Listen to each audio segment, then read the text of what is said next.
ये है हमारा topic past adjustment. Past adjustment मतलब क्या एडजस्टमेंट करना है? अगर किसी तरीके का ओमिशन था, किसी भी तरीके का एरर था जो पीछे हो गया, या कोई एडजस्टमेंट करना चाहिए था हमें जो हम भूल चुके हैं, उसके वजह से हम लोगों को अब जाकर के उसका एडजस्टमेंट करना पड़ेगा। That is known as past adjustment. It is possible that after closing the account of the partnership firm, that is after preparing the final account और some errors or omission in the accounts of earlier year comes to light। मतलब हमने जब profit partnership firm का final account बना लिया, तो हो सकता है कि पहले का हमें कुछ ना कुछ ओमिशन या एरर्स दिख जाए। For example interest on capital is not allowed.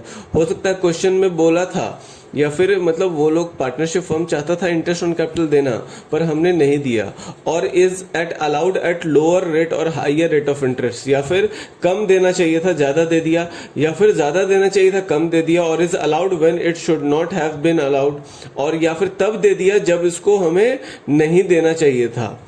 Interest on drawings is not charge, या फिर इंटरेस्ट ऑन ड्रॉइंग चार्ज नहीं हुआ है, और इस चार्ज एट लोअर और हायर रेट, या फिर वो कैसे चार्ज हो गया है, लोअर रेट से या फिर हायर रेट से।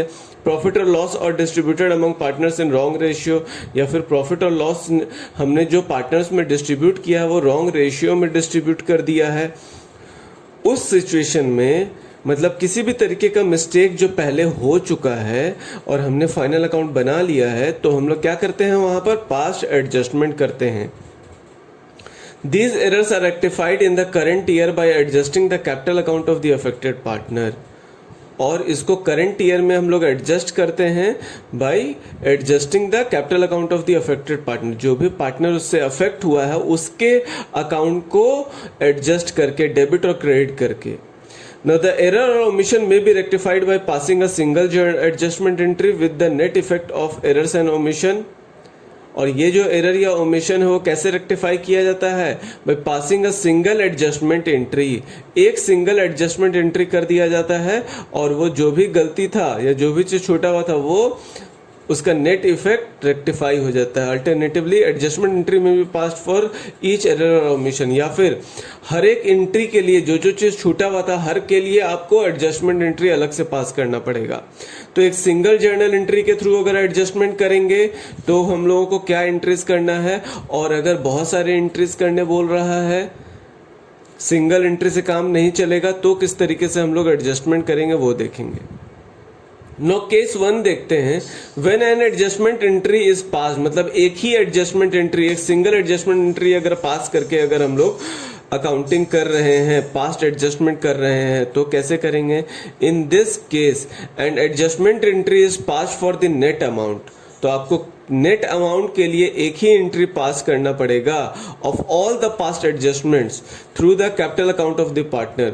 और वो जो एडजस्टमेंट एंट्री होगा वो कहां से होगा? पार्टनर्स के कैपिटल अकाउंट से होगा।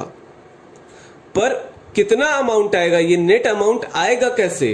पहले तो हमें ये कैलकुलेट करना पड़ेगा, और उस नेट अमाउंट में कौन सा पार्टनर डेबिट किया जाएगा और कौन सा पार्टनर को कैपिटल अकाउंट क्रेडिट किया जाएगा, ये कैसे भी पता चलेगा? वो भी हमें कैलकुलेशन करके पता चलेगा। नाउ इसका कैलकुलेशन करेंगे कैसे, अभी हम लोग देखते हैं कि अब हम लोग अगर single journal entry, single adjustment entry पास करना चाहते हैं, क्वेश्चन बोलता है कि पास्ट एडजस्टमेंट करो विद सिंगल एडजस्टमेंट एंट्री, तो हम लोगों को कैसे कैलकुलेशन करना पड़ेगा। नाउ यहां देखना, नेक्स्ट पेज में स्टेप्स दिया हुआ है। ये जो सिंगल जर्नल एंट्री पास करके पास्ट एडजस्टमेंट करना है उसके लिए क्या स्टेप्स है? Step 1, prepare an analytical table with 1 column for particulars, 1 for each partner separately and 1 for the firm. मतलब एक पर्टिकुलर कॉलम बनेगा टेबल में, हर पार्टनर के लिए एक अलग से कॉलम्स बनेगा, और तो और एक फर्म का कॉलम बनेगा, just like this. Particulars, partners, capital और करंट अकाउंट। कैपिटल अकाउंट भी हो सकता है, करंट अकाउंट भी हो सकता है, और इसकी ये ए पार्टनर है, किसी भी एक सिंगल पार्टनर का है, और उसका डेबिट और क्रेडिट होगा। उसी तरीके से दूसरा पार्टनर का बीज कैपिटल और करंट अकाउंट, मतलब पार्टनर बी का एग्जाम्पल में है बी, किसी का भी नाम हो सकता है, आपके क्वेश्चन के अकॉर्डिंगली पार्टनर का नाम रहेगा। तो बीज कैपिटल और करंट अकाउंट का डेबिट और क्रेडिट, सीज कैपिटल और करंट अकाउंट का डेबिट और क्रेडिट, और एक फर्म का बनेगा उसका भी डेबिट और credit. Firms profit and loss adjustment account, debit and credit. उसके बाद पर्टिकुलर्स में जो जो चीज़ हमारा ओमिशन था, जो गलतियां थी, उसको हम लोग इस तरीके से एडजस्ट करते हैं ना। ये तो पहले आपको मैंने बताया कि आप कैसे टेबल बनाने का स्ट्रक्चर रहेगा। Now this is the structure. इसके बाद स्टेप 2 में क्या करेंगे, calculate interest on capital earlier omitted. वो इंटरेस्ट ऑन कैपिटल कैलकुलेट कर लो जो हम लोग छूट चुका है। तो पहले उसका कैलकुलेशन का अमाउंट तो होना चाहिए कि इंटरेस्ट ऑन कैपिटल का अमाउंट कितना आएगा। उसी तरीके से इंटरेस्ट ऑन ड्रॉइंग्स भी अगर ओमिटेड था तो आपको उसका अमाउंट भी चाहिए होगा। मतलब कैलकुलेशन वाला पार्ट नॉर्मली कैलकुलेट करके कितना अमाउंट आता वो हम लोग करके रख लेंगे, वो हमें करना पड़ेगा। तो यही चीज़ बताया था स्टेप 2 और स्टेप 3 के लिए। अब जब आपने इन सब का अमाउंट का कैलकुलेट कर लिया होगा, जो कि अमाउंट आप छूटा हो, तो आप क्या करोगे, place interest due to individual partners capital और current account in their respective credit column. तो क्योंकि interest on capital account partners capital account के क्रेडिट साइड पर जाता है, तो आप इस फॉर्मेट में उसको क्रेडिट में पुट कर देंगे। देखो यहाँ पर जैसे फॉर्मेट में दिखाया हुआ भी है। और वही अमाउंट पार्टनरशिप फर्म के लिए एक्सपेंस होता है, लॉस होता है, तो फर्म के कॉलम में उसको डेबिट में लिखना पड़ेगा उसी टोटल अमाउंट को। अच्छा, इंटरेस्ट ऑन ड्राइंग्स फर्म के लिए इनकम होता है तो उसको क्रेडिट में लिख दो, और इंटरेस्ट ऑन ड्राइंग्स पार्टनर्स के लिए लॉस होता है तो इसीलिए पार्टनर्स कैपिटल अकाउंट या करंट अकाउंट में उसको डेबिट में लिखते हैं। इसी तरीके से और जितना भी चीज का एरर या ओमिशन रहेगा उसको हमें यहां पर रिपीट करते रहना पड़ेगा। तो वही उसको रिपीट करने बोल रहा है। Repeat the process for any other expense or income omitted, find out balance of the firms column. उसके बाद जब सारी चीजें आपने रिपीटेशन करके काम खत्म कर लिया है, तो फिर फर्म के कॉलम का बैलेंस निकालो।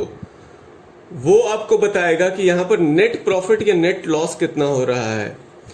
उसके बाद के स्टेप में क्या करना है, डिवाइड प्रॉफिट और loss among the partners in the profit sharing ratio. जो भी प्रॉफिट या लॉस वहां पर आया ऊपर में, उसको पार्टनर्स में डिस्ट्रीब्यूट कर दो प्रॉफिट शेयरिंग रेशियो में से। फिर नेक्स्ट स्टेप में find the balance of each partner separately. Her partner का बैलेंस निकालो अलग से। If in case one partner has debit balance, other partner must have the credit balance of the same amount. तो जो किसी partner का debit balance आएगा तो किसी पार्टनर का क्रेडिट बैलेंस आएगा। तो जिसका जो भी बैलेंस आएगा उसके अकॉर्डिंगली हम लोग उसका एंट्री कर लेंगे। नाउ नेक्स्ट क्वेश्चन देखते हैं कि पास्ट एडजस्टमेंट पर आपका मैं फर्स्ट क्वेश्चन आपको बता रहा हूं, और ये एक अच्छा सम है जिससे आपको क्लैरिटी मिलेगा, समझ में भी आएगा। A, B, C and D are partner. A, B, C और D पार्टनर है। Their capital account on 1st of April 2017 where, और 1st April 2017 में उनका कैपिटल अकाउंट में कितना कितना बैलेंस था, 3 lakh, 5 lakh, 8 lakh and 10 lakh. After the account for the year ended 31st March 2018 has been prepared. और जैसे ही उन्होंने उस साल के एंड का, मतलब 31st मार्च 2018 जब ईयर एंड है, उस साल का अपने अकाउंट बना लिया, it was notice that interest at the rate of 5% per annum was provided for in the partnership deed has not been credited to partners capital account. तो partnership deed में बोला था कि इंटरेस्ट ऑन पार्टनर्स कैपिटल 5% देना है, जो कि हमने तो पार्टनर्स को दिया ही नहीं, हमने डिस्ट्रीब्यूट किया ही नहीं है। तो अब यहां पर इसका एडजस्टमेंट करना पड़ेगा, आपको पास्ट एडजस्टमेंट करना पड़ेगा। और यहाँ पे बोला भी है pass the necessary journal entries rectifying the above error. तो बोला है एक सिंगल जर्नल एंट्री करके अबव एरर को, ऊपर जो गलती हुआ है उसको रेक्टिफाई कर दो। तो इसके लिए देखो, दिस इज योर सोल्यूशन का पार्ट, देख रहे हो, यही सोल्यूशन है। बस वो journal entries your solution, but उसको सॉल्व करने के लिए आपको ये वर्किंग्स करना पड़ा है।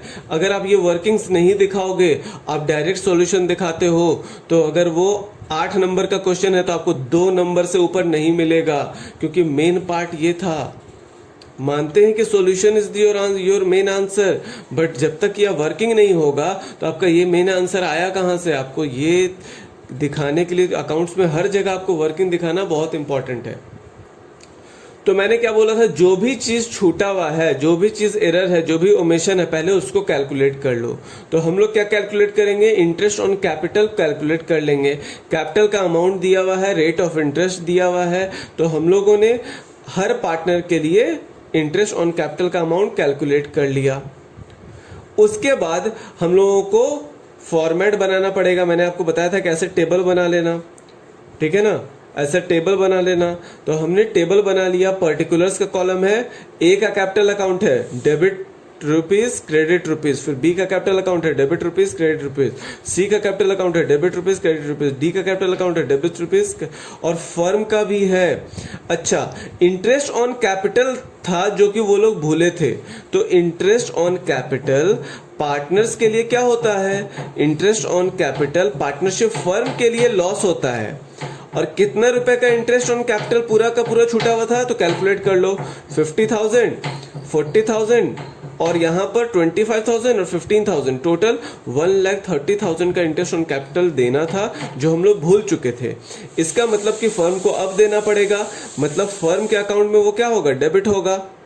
इंटरेस्ट ऑन कैपिटल तो फर्म के मतलब profit and loss appropriation account में तो डेबिट ही होता है, और वही अमाउंट पार्टनर्स कैपिटल में कहाँ होता है, क्रेडिट में। तो इंटरेस्ट ऑन कैपिटल हमने वर्किंग नोट 1 से हमें इसका कैलकुलेशन में अमाउंट मिला है। ए का अमाउंट ए में हमने पुट किया क्रेडिट साइड में, बी का अमाउंट बी में पुट किया क्रेडिट साइड में, सी का अमाउंट सी में पुट किया, डी का अमाउंट डी में पुट किया, और इस टोटल अमाउंट को फर्म में हमने डेबिट में पुट कर दिया है। अब इसका हम लोग क्या करेंगे, बैलेंस निकालेंगे। तो हमने बैलेंस निकाला तो हमें क्या पता चला कि बैलेंस, क्योंकि फर्म में डेबिट में 1,30,000 आ रहा था, इसका मतलब बैलेंस कहाँ बचेगा, क्रेडिट में बचेगा 1,30,000। अब इस क्रेडिट बैलेंस को पार्टनर्स में डिस्ट्रीब्यूट करना है। तो फर्म का अकाउंट क्रेडिट है, इसका मतलब पार्टनर्स के अकाउंट में कहां पर जाएगा, वो डेबिट में जाएगा। नो, पार्टनर्स के अकाउंट में डेबिट में डालना पड़ेगा, क्योंकि फर्म में जब क्रेडिट में हो रहा है मतलब पार्टनर्स में उसका अपोजिट होगा, डेबिट में आ जाएगा। और यहां पर प्रॉफिट शेयरिंग रेशियो कुछ बोला नहीं था, तो फिर क्या हो जाएगा, इक्वली हो जाएगा। मतलब 1,30,000 को 4 इक्वल पार्ट्स में आप सारे पार्टनर्स को दे दोगे। उसके बाद टोटल कर लोगे हर कॉलम का, ए का डेबिट वाला कॉलम, ए का क्रेडिट वाला कॉलम, बी का डेबिट वाला कॉलम, बी का क्रेडिट वाला कॉलम, सी का डेबिट वाला कॉलम, सी का क्रेडिट वाला कॉलम, डी का डेबिट वाला कॉलम, डी का क्रेडिट वाला कॉलम। फर्म का भी डेबिट और क्रेडिट कॉलम का हमने यहाँ पर टोटल कर लिया है। तो अब बैलेंस जो अब यहाँ पर देख रहे हो, ये जो टोटल अमाउंट देख रहे हो 32,500 डेबिट है और 15,000 क्रेडिट है। तो ये कितना डेबिट है, कितना ज्यादा डेबिट है, ये दोनों का डिफरेंस अमाउंट निकालोगे 17,500, ये एक्सेस डेबिट है। यहां पर गए तो 32,500 डेबिट में है बी के पास और सी के पास 25,000 है। तो ये कितना एक्सेस डेबिट है, 7,500 डेबिट है ज्यादा। अच्छा, सी के पास गए तो इसका डेबिट में 32,500 और क्रेडिट में 40,000, तो इसका क्रेडिट में ज्यादा है। कितना ज्यादा है क्रेडिट में, 7,500। उसी तरीके से डी में गए तो डी में जब गए तो डी में पता चला कि डी का 17,500 एक्स्ट्रा क्रेडिट है। तो यहाँ पर जिसका एक्स्ट्रा डेबिट है उसका जर्नल एंट्री में वो डेबिट में चला जाएगा, और जितना एक्स्ट्रा अमाउंट से डेबिट है वो अमाउंट, और जो क्रेडिट में है वो क्रेडिट में चला जाएगा। तो यहाँ देखो हमारा मेन सॉल्यूशन में आ गया। हमने 1 अप्रैल 2018 दे दिया है, हमने एडजस्टमेंट एंट्री पुट कर दिया। ए का कैपिटल अकाउंट डेबिट, बी का capital account debit to C's capital account to D's capital account. A में ए वाला अमाउंट, बी में बी वाला अमाउंट, सी में सी वाला अमाउंट और डी में डी वाला अमाउंट।